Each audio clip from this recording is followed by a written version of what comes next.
गीता अध्याय 15 के श्लोक 16-17 में 3 प्रभु बताए हैं। ये 3 प्रभु कौन हैं? किस प्रभु की शरण में जाने के पश्चात जन्म और मरण समाप्त हो सकता है? 3 प्रभुओं में सबसे उत्तम परमात्मा कौन है? कैसा है? उसका क्या नाम है? इन सभी गूढ़ रहस्यों को जानने के लिए अवश्य सुनिए जगत गुरु तत्वदर्शी संत रामपाल जी महाराज के अमृत वचन। अब ये सोचना चाहिए कि मृत्यु तो डेफिनेट है और पुनर्जन्म हो गया तो उस अतिथि में वहां तुम आ नहीं सकते, ना आपका याद ना परिवार वालों के याद, ये कौन आ गया हमारे घर में। तो यहां से तो आपने जाना ही पड़ेगा। अपने इस कर्तव्य का पालन करते हुए साथ के साथ भगवान की असत भक्ति करते रहना और इस ज्ञान को आधार बनाकर आपकी यहां से आस्था कति हट जाएगी। यहां आपकी सपने में भी इच्छा नहीं रहेगी ये सत्कर्म मान लेना। एक दिन इतने दृढ़ हो जाओगे, ये ज्ञान ऐसा है। ऐसा नहीं कि अपने बच्चे बुरे लगेंगे या घर रिश्तेदार कोई बुरा लगेगा, नहीं, लेकिन ये पता लग जाएगा ये अपना नहीं है, ये मेरा है नहीं। जैसे हम किसी सफर में जा रहे हैं, किसी बस में या ट्रेन में बैठे हैं, कंपार्टमेंट में सबके साथ प्यार से बैठे हैं। सभ्य व्यक्ति तो हमेशा दूसरों की सुख देते हैं। कोई खड़ा है, ताजा भाई बैठ जा, ऐसी भी हम मदद करते हैं। कोई रोगी बीमार है तो उसके लिए चाय लाते हैं, फटदे बनवा कर उसको प्यार देते हैं, फल लाते हैं, औषधि देते हैं। वो हमारा एक हम सफर है, कंपार्टमेंट में बैठे तो हमारा कर्तव्य, लेकिन हमें पता कि अपने नहीं है, लेकिन फिर भी उनके साथ एक नेक आदमी की एक विशेष दृष्टि होती है, विशेष लगाव होता है, प्यार होता है उसके अंदर। लेकिन वो प्यार सिर्फ उस हम सफर होने के उस समय का ही है, आगे नहीं है। उसको पता ये अपने नहीं है। स्टेशन आया, उतर कर चल भाई, जितना कर्तव्य था वो एक सज्जन पुरुष का वो करते ही रहना चाहिए हमें। तो इसी प्रकार हम इस घर परिवार रूपी एक ये हम सफर हैं और एक कंपार्टमेंट में बैठे हैं, इन्हों सोच ले। और फिर हमने यहाँ से अपना स्टेशन आते उतर जाना है। फिर इनका हमारा काम इतना था, बस हमारा जितना फर्ज था, जितना शिष्टाचार था पूरा किया, चलो भाई। तो एक दिन आपकी ऐसी स्थिति आएगी और तब यहाँ से पीछा छूटेगा। भक्ति पैरेलल हो, नाम की कमाई बहुत काम करेगी, और आपकी आस्था नहीं हटी तो नाम की कमाई भी यूजलेस है। वो कमाई तो मिलेगी लेकिन फिर पुनर्जन्म हो जाएगा, किधर राष्ट्रपति बन जाओगे, कहीं पर स्वर्ग में जाकर देवता बन जाओगे, तो वह पूंजी नाश करके फिर मुंह लटका के यहीं पृथ्वी पे फिर धक्के खाओगे। तो ये अध्यात्म तत्व ज्ञान जो है ये इस प्रकार हर तरह से आपको सुचारू करेगा और सभी अध्यात्म ज्ञान से आपको कंप्लीट अध्यात्म ज्ञान जब मिलेगा तभी ये बात बनेगी। आपको श्रीमद् भगवत गीता अध्याय नंबर 7 का श्लोक 29 दिखाते हैं, जिसमें कितना क्लियर कर रखा है। ये देखिएगा, श्रीमद् भगवत गीता गीता प्रेस गोरखपुर से प्रकाशित है और जयदयाल गोविंद का इसके अनुवादक हैं। अध्याय 7 और श्लोक नंबर 29 है, नीचे है, यहां देखो 29। जरा मरण मोक्षाय माम आश्रित्य यतन्ति ये ते ब्रह्म तत्विदु। विदु माने जानते हैं, तत् ब्रह्म, और कृत्स्नम माने सारे, कंप्लीट स्पिरिचुअल नॉलेज, कृष्णम अध्यात्म, कर्म च अखिलम, और सभी कर्मों से वो परिचित हो जाते हैं। जो मेरे आश्रित यानी इस ज्ञान को आश्रय बना लेते हैं वो क्या प्रयत्न करते हैं? जरा और मरण के मोक्ष के लिए, इससे छुटकारे के लिए प्रयत्न करते हैं। तो वो तत्ब्रह्म को, और कृष्ण माने संपूर्ण अध्यात्म को, और अखिलम माने सब कर्मों से वो परिचित हैं, विदु हैं, जानते हैं। अब इन्हीं का अनुवाद सुनाते हैं।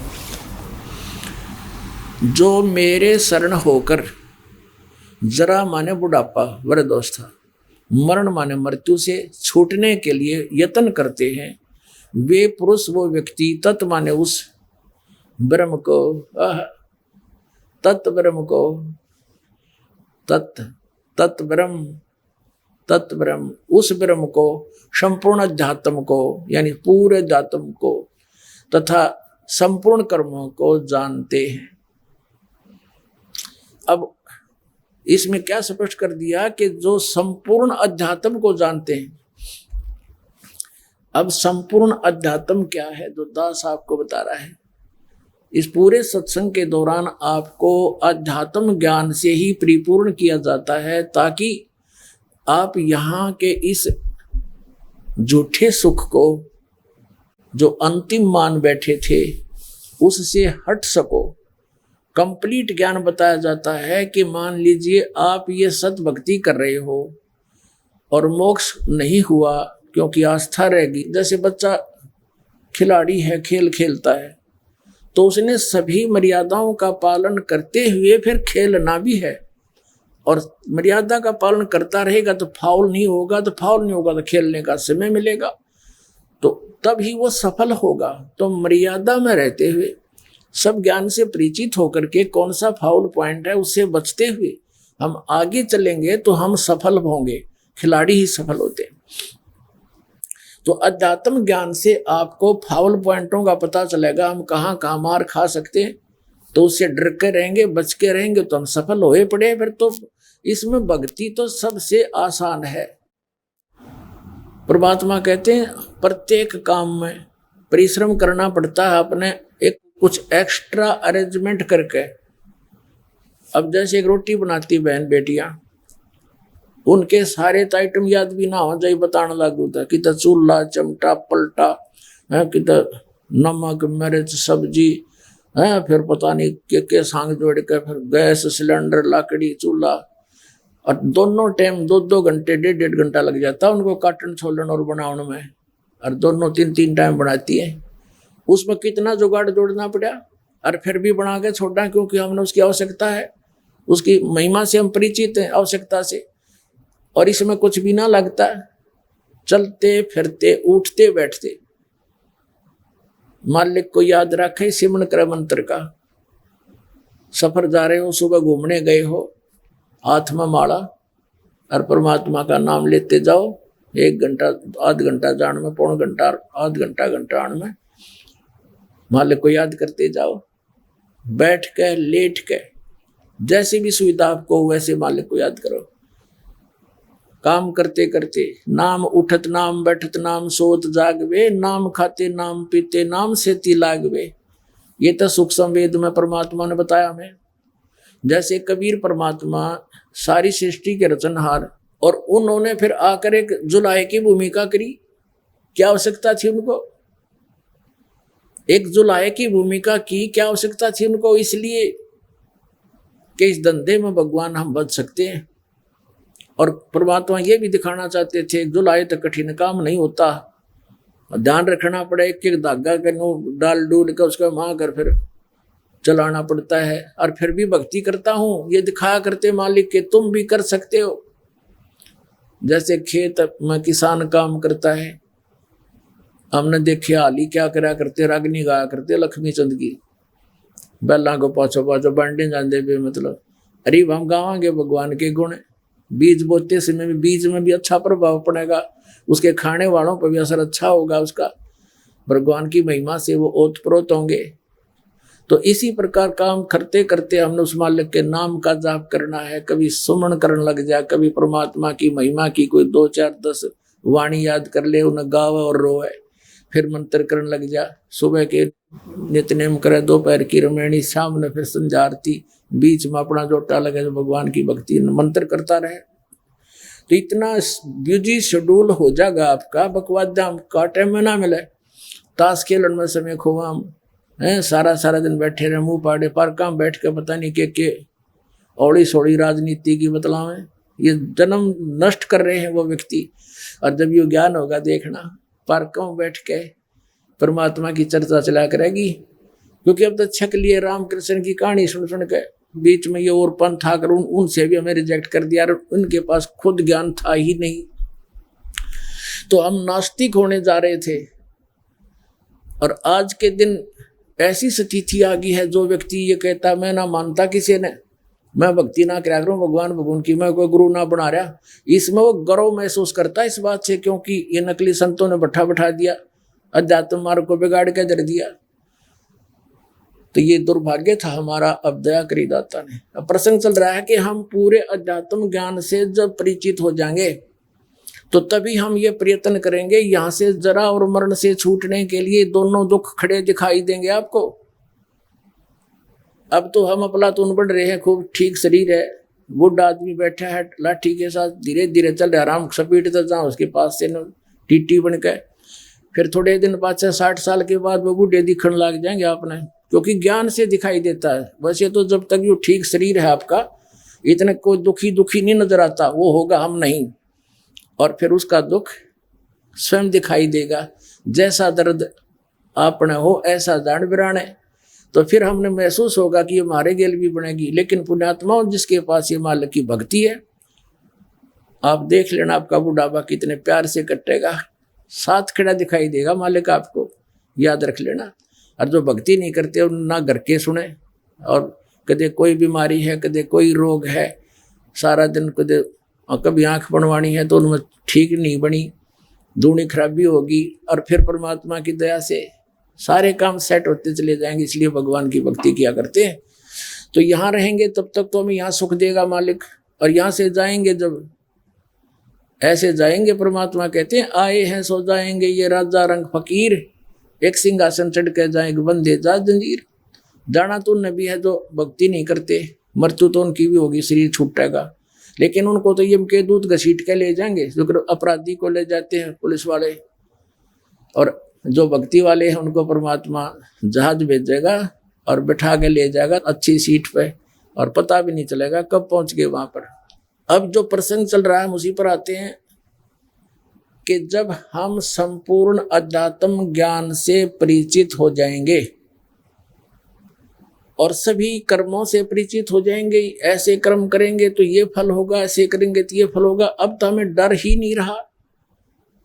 हद हो रही है। राजनेता जिनको हम अपने संरक्षक मानते हैं, उनके ऊपर ऐसे ऐसे भयंकर एलिगेशन लग रहे हैं, करोड़ों तक नीचे, अरबों तक नीचे, तो वो लूट दे को नहीं। शर्म मारेंगे उस माया को, कहाँ ले जाएंगे? कर्म बिगाड़, कर्म फोड़ के, और वो यहीं रख जाएंगे सारा जोड़ा जाड़ा, और गधे बन के फिर कुमार के प्रत्येक का। परमात्मा कहते हैं तुमने उस दरगाह का मैल नहीं देखा और धर्मराज के तिल तिल का लेखा। फिर किसी का गधा बनेगा, किसी का भैंस बनेगा, किसी का घोड़ा बनेगा, किसी का कुत्ता बैठ के रखवाली करेगा। वो बिरानी कितने जन्मों में पीछा छूटेगा और फिर जाकर नरक में पड़ेगा वो राजा, जो भक्ति नहीं करता, केवल माया लूटन में जीवन नष्ट कर रहा है, और उसको मिल रहा है उसके पूर्व जन्म का, उस पूर्व जन्म की कमाई को सत्यानाश कर रहा है, वो सर्वनाश कर रहा है। अब परमात्मा क्या बताते हैं? पुण्यात्मा, ये अध्यात्म ज्ञान है, और अध्यात्म ज्ञान आपको होगा नहीं तो आप भक्ति नहीं कर सकते, क्योंकि आपको डर ना बने, और भय बिन भक्ति होती नहीं। और इस ज्ञान से आपको डर बनेगा, भय बनेगा।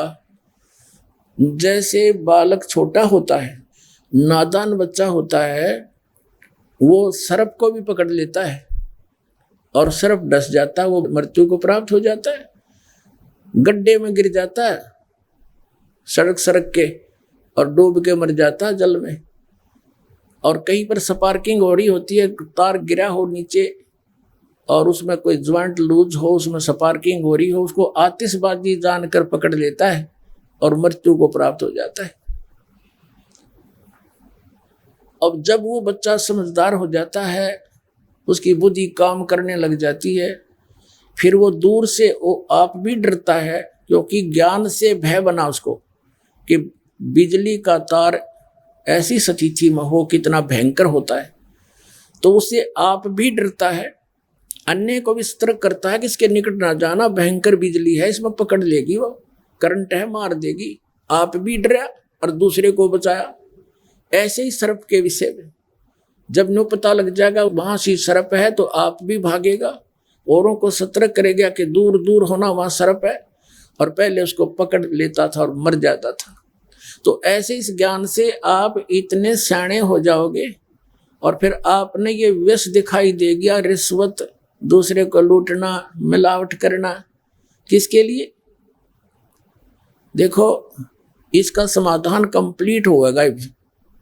बुद्धिमान समाज है, सब छक लिए, माया जोड़ जोड़ के थक लिए, मिलता मिलाता कुछ को ना, बिरान माटी घनी हो जाती है। और अब इसको अपनाना पड़ेगा सबने। ये ऐसा ज्ञान है, ऐसा समाधान है। हम किस लिए माया जोड़ते हैं? बड़ी कोठी बनाने के लिए, फिर विवाह शादी के अंदर अपनी प्रभुता दिखाने के लिए। ये तो है मायाधारी मस्करों के लक्षण के घना धन हो जाता है। लड़की के ब्याह में कार दे दी और बकवाद दिखा दी, डीजे डाजे बकवाद गढ़ दी।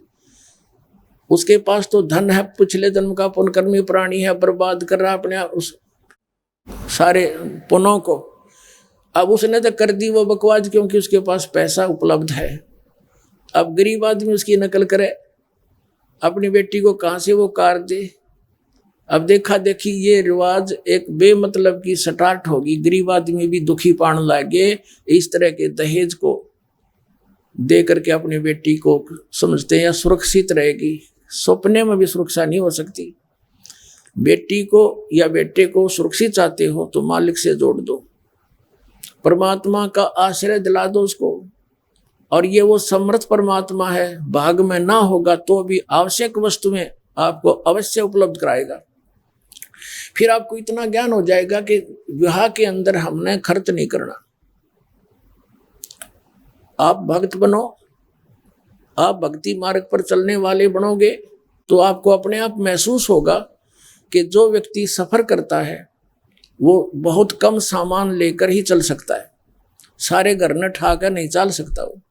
तो हमने भक्ति मार्ग पर चलना है तो ये वजन पटकना पड़ेगा। आवश्यक लेकर गठड़ी चल सकते हैं हम, जितना सफर में बाधा ना हो। तो इस प्रकार हमने अपने बच्चों का विवाह सिंपल वे से करना, कत्ती चौने नहीं लानी। और जो पैसे की इच्छा करता है लड़के वाला, वो भूल कर भी विवाह मत करना। बेटी चाहे कुंवारी रह जा, वो तो दुश्मन है आपका। तो कहने का भाव ये है कि कैसा माहौल बनेगा कुछ दिनों में, समझदार समझेंगे इस बात को। बेटी कितना एक शरीफ होती है, माता पिता की यहाँ सेवा करती है, आज्ञा का पालन में रहती है। यहाँ से चलेगी सारी उम्र उनके आगे वालों को भी वही काम लगी रहती है। और उसके विवाह को हमने एक दुश्मन बना लिया हमने, बेटी एक अपनी परंपरा फैला करके। तो सिंपल वे से ब्याह करना है अगर तुमने भक्त बनना है तो, नहीं तो आपकी भक्ति नहीं चलेगी। तो सबने ये सोचना पड़ेगा, दूसरे का पैसा लेकर कितने दिन गुजारा कर सकते हो आप। एक बेटी ने 1,00,000 2,00,000 रुपए को कर्ज वर्ज करके दे दिया तो कितने दिन काम चलेगा उसका। अपने हाथों से मेहनत करेगी, परमात्मा बरकत देगा तब उसका गुजारा होगा। तो परमात्मा की बरकत साथ दिवा देंगे हम, पहले नाम दुआ के बेटी को भक्ति कराएंगे, साथ में भगवान हो जाएगा। फिर उसको मांगेगी सो आगे दरिया पाओगा तो उससे गुजारा होगा। पर दूसरे का विष लेकर के फिर उसका बैल बनकर देना होगा। आज हम दामाद बनकर लेंगे, कल हम उसके कुत्ते बनकर रखवाली करेंगे, बैल बनकर लटकावांगे और वो सारा देना पड़ेगा। तो इसी बीमारी ने मूर्ख मोल लेगा। तो ऐसा मुकदमा कोई मूर्ख मोल ले सकता है। और जब ज्ञान हो जाएगा, परमात्मा कहते हैं जैसे किरका जहर का रंग होरी हो, कहो कौन तिस खाव राम रंग होरी हो। एक विष का कण भी कहीं पड़ा हो और यूं पता लग जाए ये विष है, लगा के दिखाइयो जीभ के, बालक तो विष से खा कर मर जा, लेकिन बुद्धिमान तो उसने इसी जगह घेर का होगा, किसी और का भी ना हाथ लग जा बालक के, गड्ढे में खोद के गड्ढेगा की पटकेगा ठाके। तो ये जो विष खा रहे हैं हम, अज्ञानता से चोरी करते हैं, मिलावट करते हैं, डाके मारते हैं, रिश्वत लेते हैं, तो ये विष है। और जो ऐसा कर्म करते हैं उनको दिखा दूंगा उनके अंत आपके सामने। और ये होने लग रहे बहुत से प्रमाण है। उनका अंत पूरे परिवार का ऐसा बुरा हाल हो जाता है। तो जो ऐसे कर्म करके अपना बच्चों का परवरिश करते हैं या अपना जीविका चलाते हैं, रिश्वत ले करके, मिलावट करके, चोरी करके, तो उनको परिवार को विष देने की आवश्यकता नहीं पड़ेगी, एक दिन आप पे काम हो जाएगा उनका। तो ये ज्ञान आपको वहां से भी वापस करेगा। अब ये आवश्यकताएं खत्म कर देंगे हम और फिर ज्ञान हो जाएगा। परमात्मा कहते कहाँ चढ़ावे मैडिया, ये कहाँ कोठी बनाने लग रहा, लंबी भीत उसार, गरते 3.5 हाथ गणाते 4.25।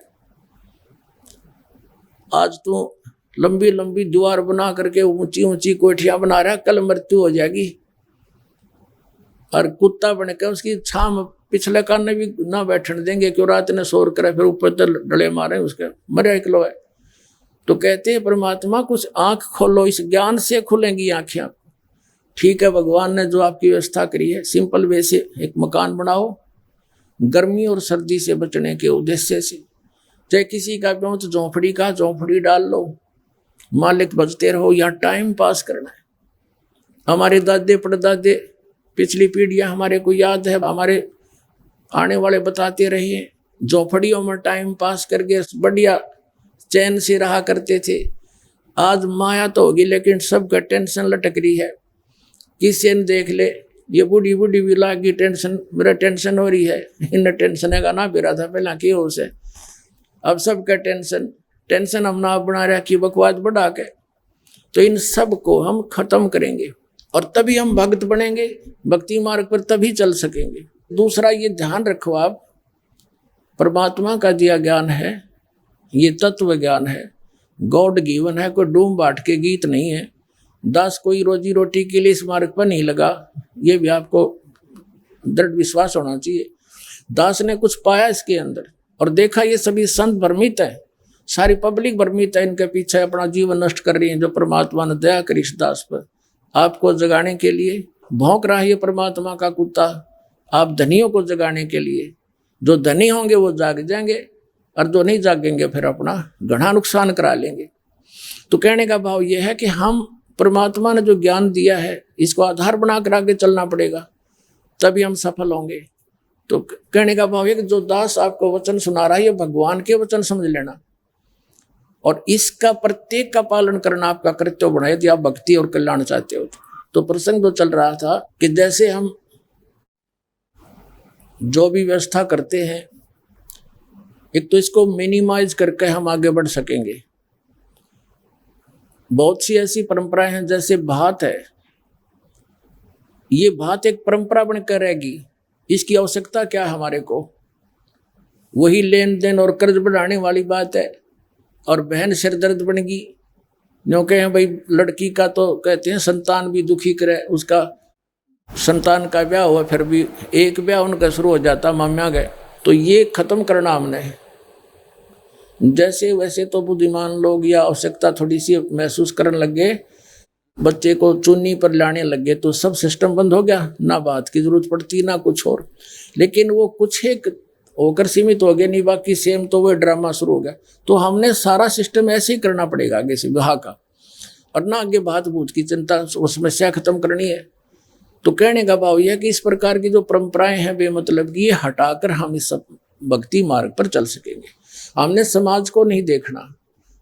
पहले तो हमारा समाज शिक्षित था और ये भ्रमित करने वाले गुरु लोग हमें भ्रमित करके भक्तों और समाज में एक विरोध पैदा करा देते थे। अब समाज शिक्षित किया, परमात्मा ने सबसे बड़ा रहम किया आपके ऊपर। वैसे तो ये शिक्षा आपके लिए अभिशाप है, लेकिन भक्ति मार्ग के लिए आपके लिए वरदान बनेगी। अभिशाप इसलिए है कि इसमें बेईमान बन गए हम, चौधरी पाक के अहंकार का अंत नहीं रहा। एक छोटी सी पोस्ट मिल जाए, नुआकड़ के बैठेगा बड़ा सीट पे और सीधा मुंह बात नहीं करे, कर्म फोड़े सारा दिन। और वरदान इसलिए हो गया कि हम अध्यात्म मार्ग को समझ जाएंगे, सदग्रंथों को देखेंगे और कोई हमें भ्रमित करेगा, हम भ्रमित नहीं होंगे। जैसे ये क्रोथा कांड कराया था इन नकलियों ने, ठीक है, एक बार तो जनता को गुमराह करके हमारा विरोधी कर दिया, लेकिन हमारे साथ जो लगे हुए थे लाखों की संख्या में, वो परिचित थे दास से और इस ज्ञान से, वो सॉलिड थे, वो सटील की तरह मुझे नहीं मुचकाए। आज उसका प्रतिफल देखो, पूरे विश्व में चल पड़ाइए और वो फेल हो गए सारे। तो साच के आंच नहीं होती, ये माल्य के वचन है। जहाँ सत्य है वहाँ भगवान साथ रहता है और आज सफल होंगे और हो गए हम। तो एक आश्रम लिया था 2.5 किले, 12 किले ये दे दिए परमात्मा ने, उधर दूसरा रहा, ये देखो कैसे ठाठ कर दिए। तो जहाँ मालिक साथ है वो कभी हार में नहीं आ सकता। तो हमने परमात्मा को साथ रखना है। ऐसे हम अपने बच्चों को परमात्मा का साथ दे देंगे तो कोई भी उनका कुछ नहीं बिगाड़ सकेगा, सदा सफल रहेंगे। अब परमात्मा क्या बताते हैं कि जैसे ये अध्यात्म ज्ञान को हर तरह से समझाना पड़ेगा आपको। आप बच्चे हो, दास आध्यात्मिक टीचर है, आप विद्यार्थी हैं। अब विद्यार्थी स्कूल में, कॉलेज में जाता है, विद्यालय में, उनको सब सुविधा अन्य बच्चों से अलग होती है। अब तो खैर सभी बच्चे पढ़ने लगे, पहले हमारे समय में कुछ पढ़ा करते, कुछ ना पढ़ा करते। जो नहीं पढ़ते थे वो तो सारा दिन पाली जाते, क्योंकि किसान परिवार में जन्मदास का हुआ, उस व्यवस्था से ज्यादा परिचित, अपना खेत के काम में लगा देते, कस्सी बजा, कुछ और काम कर, हल जोड़ या जैसा भी। और जो स्कूल में, विद्यालय में जाने लग जाते, उनको कहते भाई ना तू पढ़ ले बेटा, हम आप काम कर लेंगे। उनको खाना भी बढ़िया, उनके वस्त्र भी अच्छे, उनको फ्री भी छोड़ दिया जाता था, तो तुम पढ़ो। और वो बच्चे जो पढ़ गए, उसका लाभ उठा गए, तो आगे जाके सफलता मिली उनको, जिस क्षेत्र की उन्होंने पढ़ाई की। और जो बच्चे वहीं उस स्कूल समय में, विद्यार्थी समय के अंदर अपने घर वालों से प्राप्त पैसे का दुरुपयोग करते रहे, उद्देश्य को भूल गए, वो फिर मजदूर लगते हैं, पल्लेदार बनते हैं, सारा दिन सारा जीवन ऐसे खो के चले जाते हैं। जैसे एक व्यक्ति सड़क के ऊपर मिट्टी डाल रहा था, कोई सड़क रोड बना था, और वहां का एक अधिकारी आया रोड का गाड़ी में, और वो जो वहां मजदूरी कर रहा था, वो कह रहा दूसरों को कि ये मेरा सहपाठी था, ये एक्सीडेंट बन गया, और मैं पढ़ा को नहीं, यू पड़ गया, मैं मिट्टी खोद रहा हूँ, यू आज गाड़ी में चल रहा है। तो पुण्यात्मा उन्हें रोना पड़ेगा फिर आपको, जो सत भक्ति नहीं करते, और यह भक्ति, सत भक्ति मिल गई तो करते नहीं। तो वो सुख आपको कॉलेज में नहीं मिलना था, और उसको जो कॉलेज में उस सुख को प्राप्त कर गया स्कूल में, तो उसने नाश कर लिया अपने जीवन का, बैठा दिया, वो उद्देश्य भूल गया। तो ये आपको जो ड्रेस न्यारी मिली है अन्य प्राणियों से, आप भी वही प्राणी हो जो कुत्ते गधे सूअर के योनियों में घूम रहे हैं, और उसमें आप कई बार रह चुके हो। इस मानव शरीर में छोटी सी पोस्ट हो जा, थोड़ा सा धन हो जा, हम बस न सोचे हमारे समान कोई नहीं, इतना अभिमान और इतना सब कुछ जो भगवान के भक्ति के विरुद्ध होता है, वो सारा इकट्ठा हो जाता है जीव में। और ये नहीं होना चाहिए। अपने आप को, इस ज्ञान से आपको पता चलेगा हम आज भी जीव हैं, धन है चाहे पोस्ट है, कल मृत्यु होगी तो वो त्यार है, वो खोखा दूसरा गधे और कुत्ते वाला। तो ये मिट्टी है, अब अदरंग मार जाता है अफलातून को। हमने देखा ऐसे ऐसे अफसर, किसी का रीढ़ की हड्डी में कैंसर हो गया, पड़ा रोवर, पहला धरती तोला था, तो ऐसे बहुत से देखे, फिर और दूना पेटा भर गया। भगवान ये तो बेमतलब की कुबद है। और इस भगवान को पाने के लिए सबसे पहले हमने इस मिट्टी को मिट्टी समझना पड़ेगा। यह माटी है, इस मिट्टी का लाभ उठाना तो यही काम है, इसमें मर्यादा प्रथम है, और फिर भक्ति साथ साथ चलेगी। अब जो प्रसंग चल रहा है उस पर आते हैं कि आप यहाँ विद्यार्थी हैं। इस मनुष्य शरीर, जो ड्रेस आपको मनुष्य की मिली है, ये विद्यार्थी की है। मनुष्य जीवन पुण्यकर्मी प्राणी को प्राप्त होता है, और वो परमात्मा पाने वाली यूनिवर्सिटी में प्रवेश पा चुका है। आपका एडमिशन है सबका, जिनको मानव शरीर मिल रहा है या मिला हुआ है, और आप उस उद्देश्य को भूल चुके हो, या कोठी बंगले कार बनाने में और यहाँ के ये खिलौने जोड़ने में सारा जीवन नष्ट कर रहे हो, फिर तुम्हें आगे बहुत दुख होगा। ये समय हाथ से छूट जाएगा, ये विद्यार्थी समय चला जाएगा, फिर आपको पछताना पड़ेगा।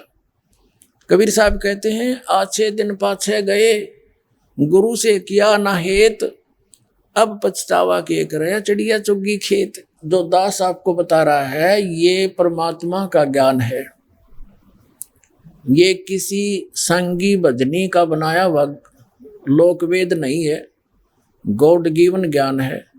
और इसको आपने अपना आधार बनाना पड़ेगा इस भगवान के सफर पर चलने के लिए।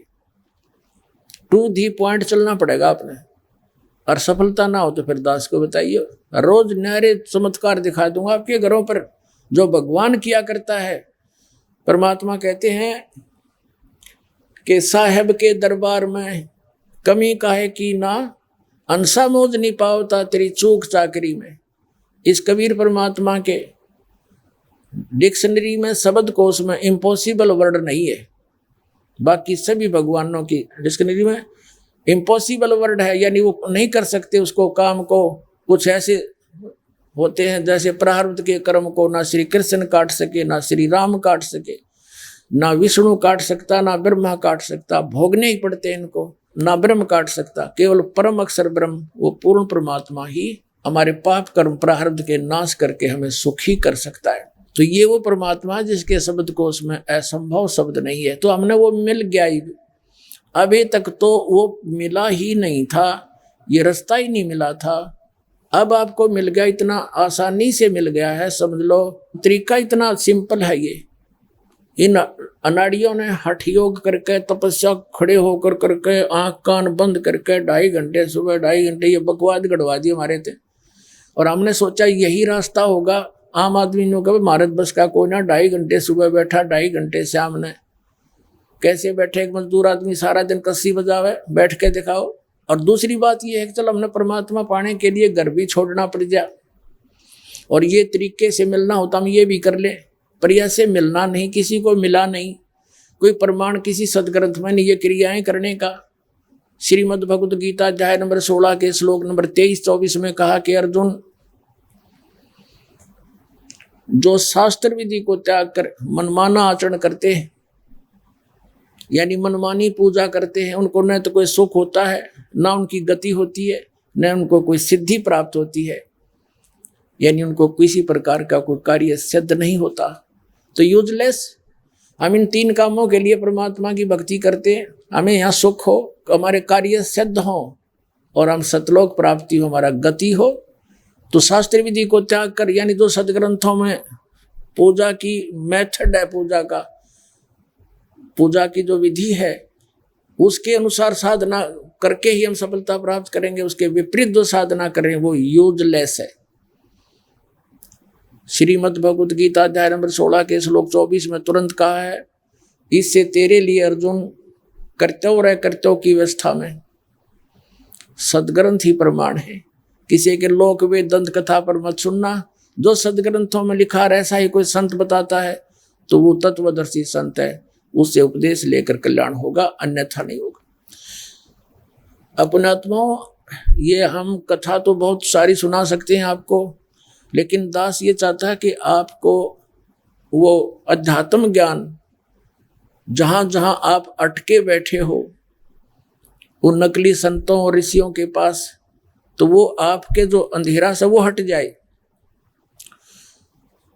उसके लिए कंप्लीट अध्यात्म ज्ञान आपको यहाँ सतलोक आश्रम बरवाड़ा में सुनाया जाता है। लेकिन एक दिन के सत्संग में ये कंप्लीट नहीं हो सकता। इसके लिए आपने समय भी निकालना पड़ेगा। जैसे एक बच्चे को हम फ्री छोड़ देते, 15-16 वर्ष बेटा पढ़, तू बेटी पढ़ ले, शिक्षा ग्रहण कर ले, एक जीविका के लिए बस। और वो भी मिले तो मिले, ना भी मिले। और इसमें गारंटीड सफलता, इसमें प्रत्येक को वो स्थान मिलेगा, क्योंकि आप वहीं रहा करते थे। आपके स्थान वैकेंट सीट है, वहाँ पर आपके महल नो के नो पड़े हैं जहाँ पर आप रहा करते थे। अब उनको छोड़कर अब यहाँ आगे काल के श्लोक में, तो अब वहां चलेंगे, वहां वो सुविधा मिलेंगी।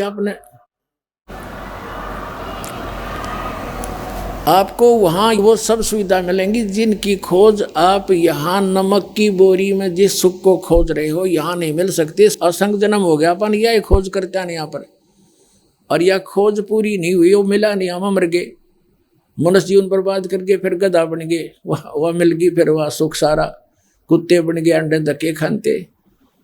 जब ये मनुष्य जीवन में है, प्राणी ने सोचा है ना मैंने मौज माची रहेगी मेरी तय। कबीर साहब कहते हैं ऐसा सस्ता नहीं है जैसा तू सोच रहा है। ये इतना सुंदर व्यवस्था, ऐसी बुद्धि दी भगवान ने, और ये किस लिए दी? ये ड्रेस किस लिए दी? भक्ति करने के लिए। तो आप जी विद्यार्थी हैं, और जो भक्ति नहीं कर रहे वो विद्यार्थी अपना जीवन नाश कर रहे, और जो गलत स्कूलों में चले गए जहाँ कह भी नहीं आता उन्हें अध्यात्म मार्ग का, ये राधा स्वामी धन धन सतगुरु, और ये बाल योगेश्वर वाले, जय गुरुदेव वाले, दनौद वाले, भिवानी वाले, ये किस किस के गणाऊं तुम्हारे को? इस पूरी पृथ्वी पे तत्व ज्ञान नहीं किसी संत के पास, और ना समाधान है। एक तो ज्ञान है, ज्ञान भी हो गया दास के सत्संग छोड़ के को लाग जा अटपट करने, लेकिन समाधान नहीं। आपको ज्ञान हो गया, किसी व्यक्ति ने बता दिया कि आपका अमुक रोग है, आपको भी पता लग गया मुझे ऐसे लक्षण हैं तो मेरा ये बीमारी है, और बताने वाले को भी ज्ञान है कि आपका ये बीमारी है, दवाई कोई ऐसे के पास है नहीं, औषधि है नहीं, तो क्या यूज हुआ उस ज्ञान का? तो ज्ञान भी हो और फिर समाधान भी हो, ये दोनों इस दास के पास है, इस पूरे विश्व में किसी के पास नहीं है। इसको बड़ाई ना समझना, सच्चाई समझना। बड़ाई तो वो व्यक्ति करा कर जो अनजान हो। दास एक जीव संज्ञा का आदमी, परमात्मा ने दया कर दी, यो ज्ञान अपना खजाना खोल दिया मेरे पास आपके लिए। चींटी से लेकर हाथी तक, रंग से लेकर राजा तक, हिंदू मुस्लिम सिख ईसाई, ये सब परमात्मा के बच्चे हैं, और सबके लिए सामूहिक ज्ञान है, सामूहिक समाधान है, और कितना नहीं हो सकता यहाँ होगा। कद्दे करवा लियो जब तक ये दास बैठा है। अब जो प्रसंग चल रहा है, परमात्मा क्या बताते हैं, जो प्रसंग चल रहा है, क्योंकि एक ही समय में 2-3 पहलू लेकर चलने पड़ते हैं, उन सब का इस अध्यात्म मार्ग में फिर आगे चल के एक निष्कर्ष निकलता है। कबीर साहब क्या बताते हैं, परमात्मा ने क्या बताया है, अगम निगम को खोज ले, बुद्धि विवेक विचार, उदय अस्त का राज मिले, तो बिन नाम बिगारे। ओए होए, 3 लोक का राज जीव को जय कोई दे, लाख बधाई क्या करे, जय नहीं नाम से ने।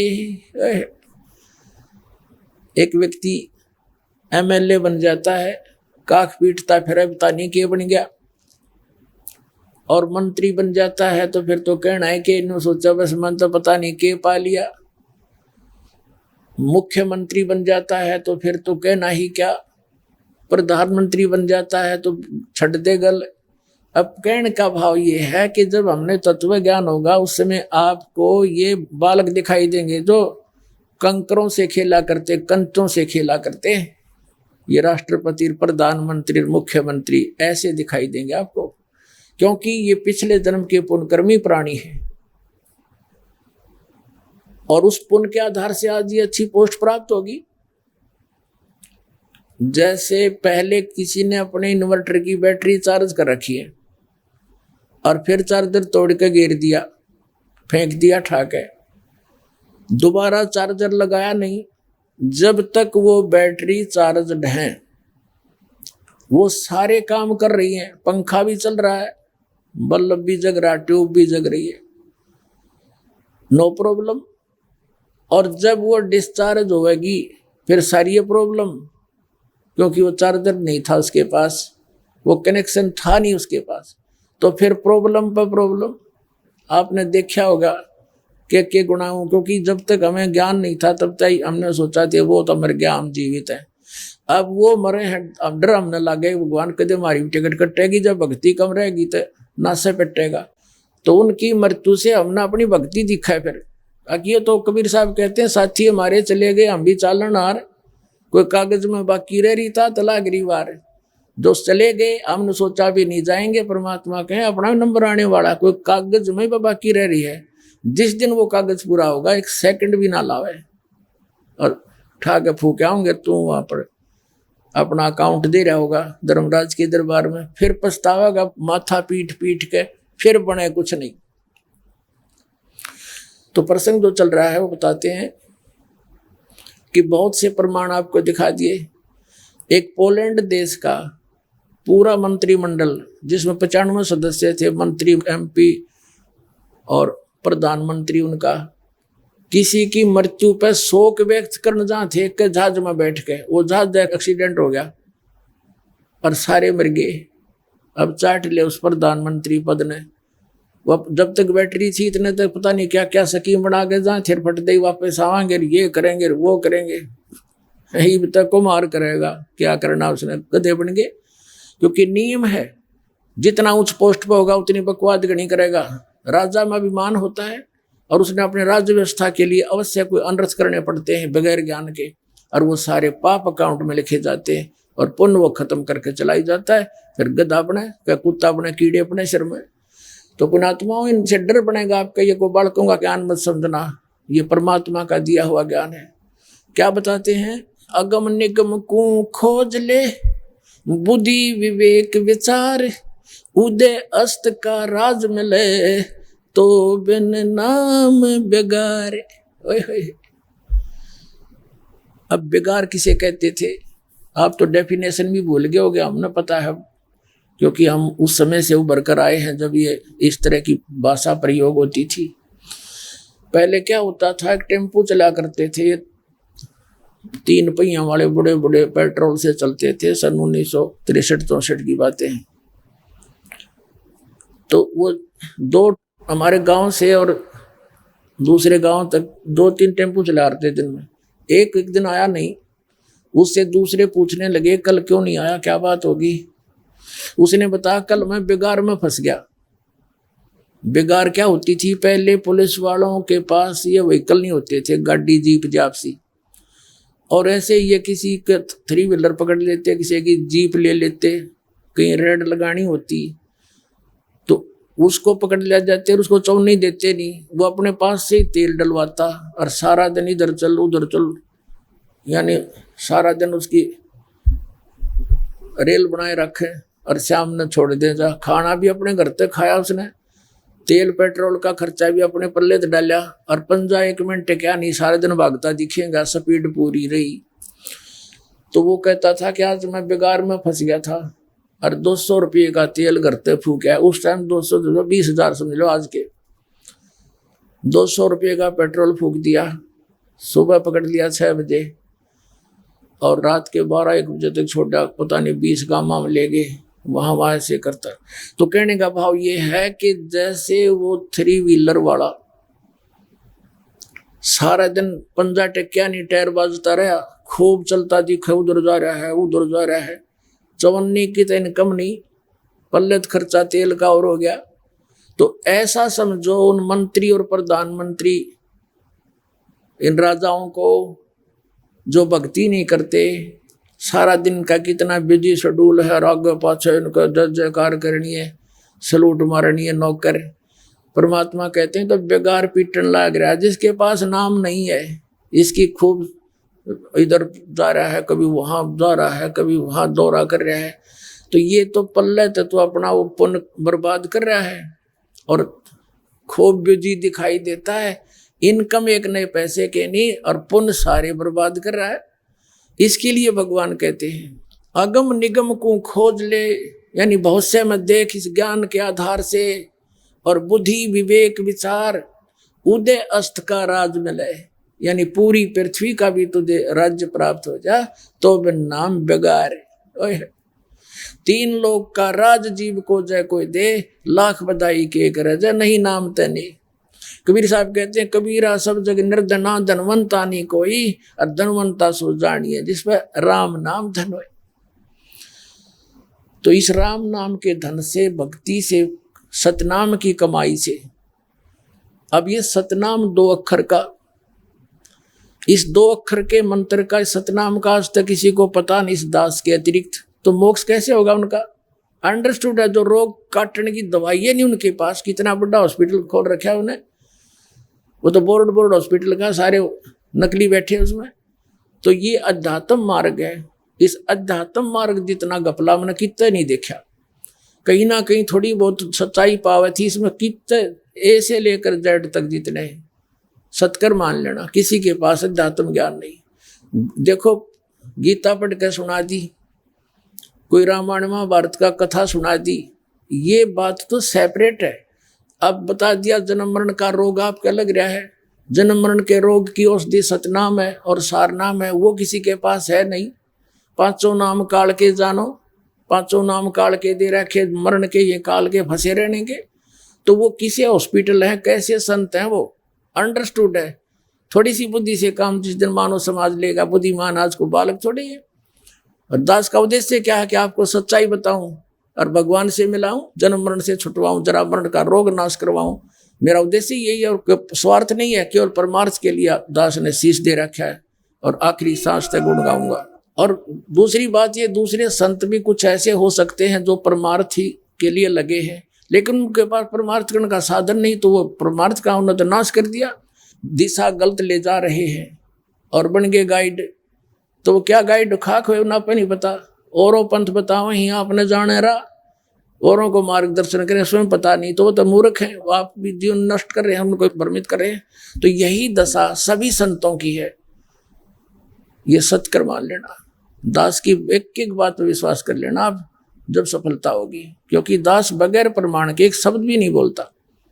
जो प्रमाण है परमात्मा का दिया हुआ ज्ञान है, महापुरुष जिनको भगवान मिला उनके द्वारा दिया हुआ जो अध्यात्म अनुभव है, उसी के आधार से सत्संग करता है। इसको सत्संग कहते हैं।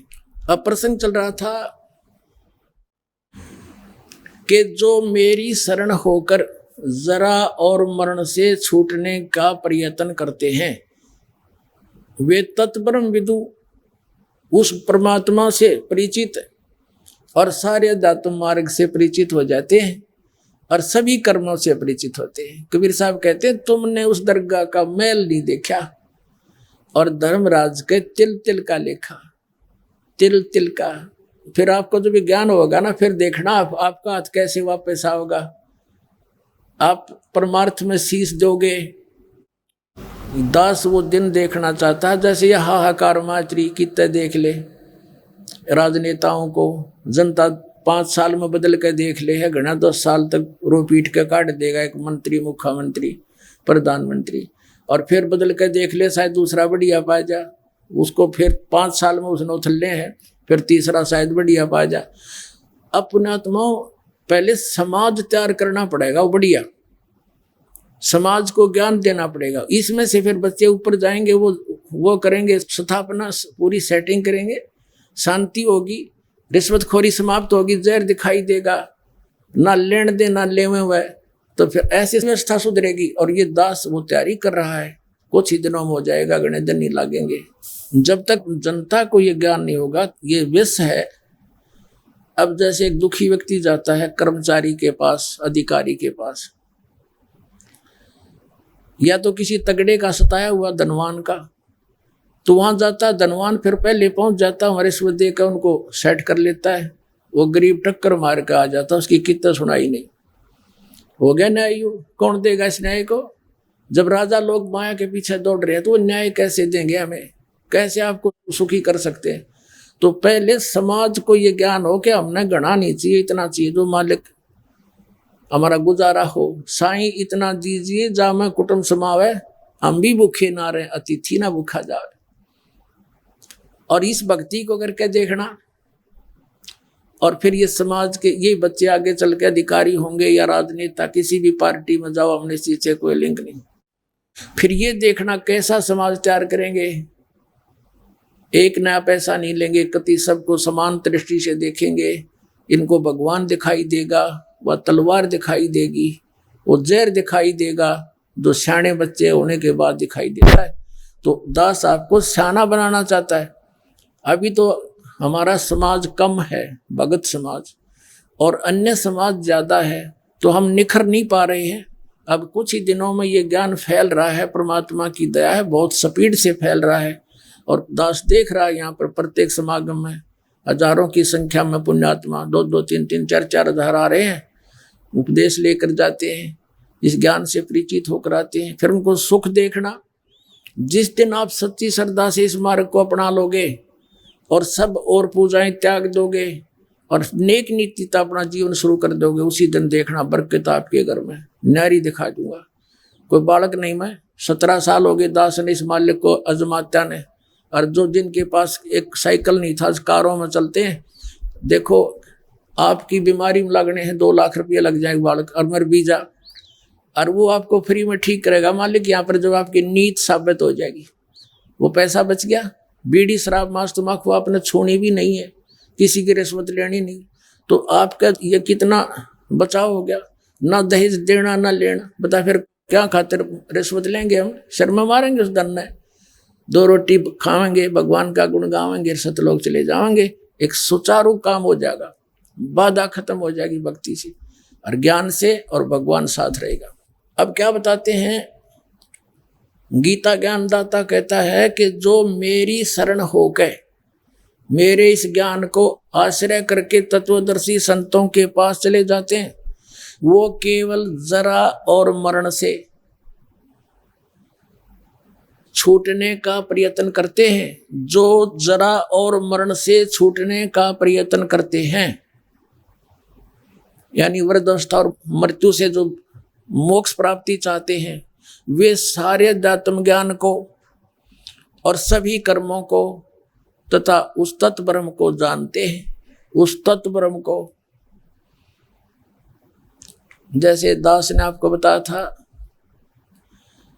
कि तारा मंडल बैठ कर ये चांद बड़ाई खावे, उदय हुआ जब सूरज का स्यों तारों छप जावे। जैसे हम अभी तक श्री राम श्री कृष्ण को ही सुप्रीम पावर मानकर, श्री कृष्ण विष्णु शंकर भगवान को सुप्रीम पावर मानकर, अजर अमर मानकर भक्ति करते थे। अब इनके इतिहास के, इनकी जीवनी से पता चला ये नाशवान है, अविनाशी नहीं, इनकी जन्म मृत्यु होती है। फिर कुछ ऐसे थे जो ब्रह्म साधना करते थे और अपने को सबसे सुपीरियर मानते थे। अब उनकी स्थिति बता दी कि ब्रह्म भी नाशवान। ये खुद कहता गीता ज्ञानदाता अर्जुन, तेरे और मेरे बहुत जन्म हो चुके हैं, तू नहीं जानता मैं जानता हूं। उस परम अक्षर ब्रह्म की साधना करने से वो शाश्वत स्थान प्राप्त होगा।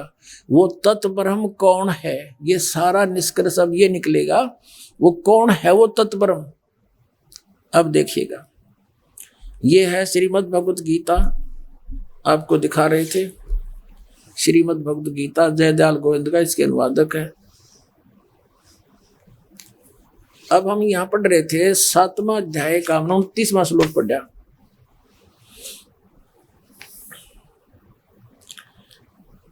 ये 29वां यहाँ था, अब इसका अनुवाद हम वहां करेंगे। जो मेरे शरण होकर आश्रित, यानी मेरे इस ज्ञान को आश्रय कर लेते हैं, जरा और मरण से छूटने के लिए प्रयत्न करते हैं, वे पुरुष, वो व्यक्ति तत्ब्रह्म, तत्ब्रह्म, तत्ब्रह्म, तत्ब्रह्म, यानी उस ब्रह्म को, संपूर्ण अध्यात्म को तथा संपूर्ण कर्मों को जानते हैं। और ये 30 में क्या कहा, 7वें अध्याय के शब्दों का, जो केवल मेरे तक सीमित है, अधिभूत अधिदेव और अधियज्ञ सहित मुझे ही अंतकाल में जानते हैं, तो केवल मुझे ही जानते हैं, वो मुझे ही जानते हैं। यानी वो तत्वदर्शी संत नहीं मिला तो वो केवल मेरे तक ही सीमित है। अब यहाँ 7वें अध्याय के 29वें श्लोक में ये बता दिया कि जो तत्ब्रह्म से परिचित और सारे अध्यात्म ज्ञान से परिचित, सब कर्मों से परिचित है, वो केवल जरा और मरण से छूटने का प्रयत्न करते हैं। श्रीमद् भगवत गीता अध्याय नंबर 15 के श्लोक नंबर 1 से 4 में निर्णय दिया है कि उल्टा लटका हुआ संसार रूपी वृक्ष है, इसको जो सभी विभागों सहित जानता है वो तत्वदर्शी संत है, सवेद्वित। तो परमेश्वर 600 वर्ष पहले जब आए थे, जैसा आप जी को दास ने बताया कि वेदों के अंदर परमात्मा की महिमा लिखी हुई है कि वो परमात्मा सचखंड से चलकर आता है, सतलोक से चलकर आता है। उसका उद्देश्य क्या होता है, वो तत्व ज्ञान प्रचार के लिए आता है, अच्छी आत्माओं को मिलता है, उनको तत्व ज्ञान का उपदेश करता है। तो उस समय परमात्मा 600 वर्ष पहले आए थे, कबीर परमेश्वर जी एक बालक रूप धारण करके कमल के फूल पर विराजमान हुए थे। फिर उन्होंने 25 दिन के हो गए थे, वो नीरुनिमा नाम के जुलाहट उठा ले गए थे घर पे, वो निसंतान थे। 25 दिन के हो गए थे, वो कुछ नहीं खा पी रहे थे। तब एक कंवारी गाय लाई गई और परमात्मा के आशीर्वाद से कंवारी गाय ने दूध दिया, तो वो परमात्मा कबीर जी ने पिया, उससे उनकी परवरिश की लीला हुई थी। ऋग्वेद मंडल नंबर 9 सूक्त नंबर 1 मंत्र 8-9 में यही स्पष्ट किया है कि वो परमात्मा सबका धारण पोषण करने के लिए 3 प्रकार से अपने सतिथि, 3 प्रकार के शरीर की सतिथि रखता है। जैसे प्रत्येक युग में बालक रूप धारण करके धीरे धीरे बड़ा होता है, ये तो प्रत्येक युग में एक लीला एक ही करता है वो। और तत्व ज्ञान प्रचार करता है। अपने लीला में शरीर से जो बड़े होते और सह शरीर ले जाते। और दूसरी वो जैसे बताया आपको, एक साधु संत का रूप बनाकर, ऋषि का रूप बनाकर कभी कहीं प्रकट हो जाता है, अच्छी आत्माओं को मिलते हैं, उनको सतलोक दिखाते हैं, वापस छोड़ जाते हैं, फिर वो परमात्मा का गवाह बन जाता है। अब जो प्रसंग चल रहा है कि 600 वर्ष पहले परमात्मा ने आकर बताया था, अक्षर पुरुष एक पेड़ है, निरंजन यानी सरपुरुष कहो, निरंजन कहो, निरंजन वा की डारे, तीनों देवा शाखा हैं ये पात रूप संसार। एक तत्वदर्शी संत की भूमिका भी स्वयं ही परमात्मा करके जाते हैं। और वो खजाना दबा के चले गए थे, आज दास के हाथ लगा और उसने आदेश दे दिया कि खोल दे खजाना मेरे बच्चों के लिए। वो आपके लिए खजाना दास ने खोल दिया। अब भी कोई पाछे रहेगा तो जैसा मूर्ख नहीं, कति क्लियर कर दिया है। अब क्या बताया है कि उल्टे लटके हुए संसार रूपी वृक्ष को जो सभी विभागों सहित जानता है, सवेदवित, वो तत्वदर्शी संत है। उसके पश्चात परमेश्वर के उस परम पद की खोज करनी चाहिए। 15वें अध्याय के 4थे श्लोक में कहा है, जहां जाने के बाद साधक लौटकर फिर संसार में कभी नहीं आते, अर्थात उनकी जन्म मृत्यु सदा के लिए समाप्त हो जाती है। ये देखिएगा, ये 15वें अध्याय का श्रीमद् भगवत गीता पंचदशो 15वां अध्याय है। इसमें कहा कि ऊर्ध्व मूलम अधः शाखम अश्वत्थम प्राहु अव्यम छंदासी यस्य प्रणानी ये तम वेद स वेदवित। ये संसार रूपी उल्टा लटका हुआ पीपल का वृक्ष जानो, जो ऊपर को जड़ नीचे को शाखा है, और इसके विभाग पत्ते आदि इसके छंद हैं, विभाग हैं, और इनको जो जानता है स वेदवित, वो वेद के तात्पर्य को जानने वाला है। ये स्पष्ट कर रखा है अध्याय नंबर 15 के श्लोक नंबर 3 में कि उसके पश्चात यानी वैराग्य रूप शस्त्र द्वारा काट कर नहीं, उस तत्व ज्ञान रूपी शस्त्र के द्वारा काट कर यानी समझ कर, उसके पश्चात ये 15वें अध्याय का 4था श्लोक हम पढ़ रहे हैं। उसके पश्चात उस परम पद परमेश्वर रूप को भली भांति खोजना चाहिए, जिसमें गए पुरुष फिर लौटकर संसार में नहीं आते।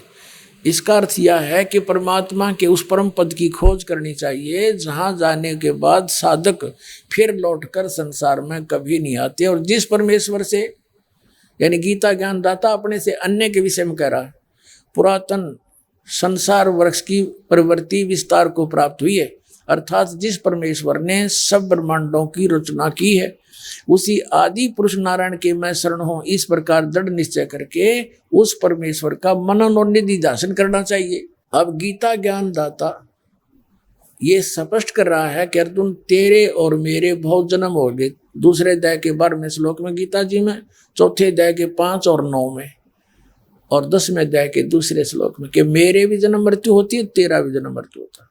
इसलिए जिसकी जन्म मृत्यु होती है तो उसकी साधना करने से वो स्थान मिल ही नहीं सकता, जाने के बाद वापस नहीं आना पड़ता। अंडरस्टूड है? तो ये खुद कहता है कि उस परमेश्वर की भक्ति कर।